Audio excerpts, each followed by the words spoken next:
So ayun, good morning guys. Hango pala tayo ng mga huli nila na dalupapa.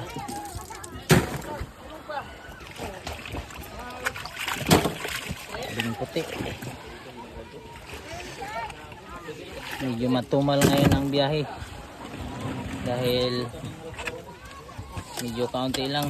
Maliban sa tumal, nadaanan din sila ng bahawi. Kaya napakadelikado ng mga mangingisda pag nadaanan ka ng buhawi sa laot.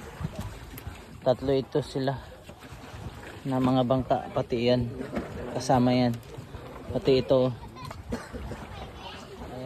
ayan na bangka, pati yung sa amin tinamaan daw sila ng buhawi. Dan, anong experience mo sa buhawi, Dan? Ha? Nakakatakot. Dahil Ginoo. Sinong tumawag ng Panginoon? Lahat. Walang minakaligtas. Yan talaga. Pag nasa Bago pa bingit na ng pag may peligro. peligro, tawag yung Ginoo.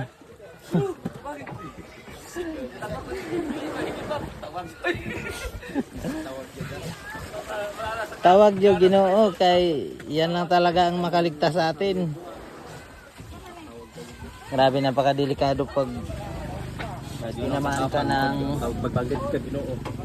buhawi sa laot. Muntik sila malubog. Muntik sila malubog.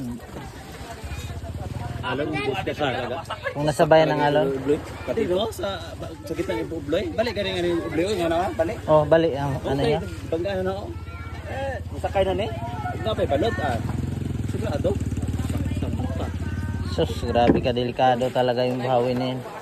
Tapos Titanic lang, langoy yung gabi pa, grabing ano, nagkakwentuhan pa kayo niyan. Gising pa kayo. Gaguntan pa nga. Kaya hindi nga makatulog kay gaulan.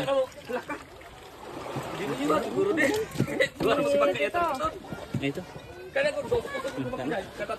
Setting. Oh guys, ito yung pinakamalaki namin guys. Ala, grabe kaliit.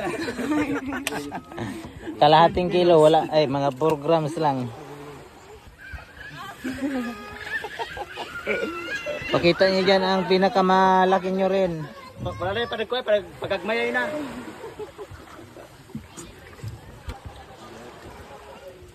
Ayok sulod dito. Kapoy kay gahapon ko. Ano kasi ngayon, ang dagat ngayon sa ibang lugar, hindi pa nag-angat. Kumbaga, nahibasan pa yung mga hibasan nila.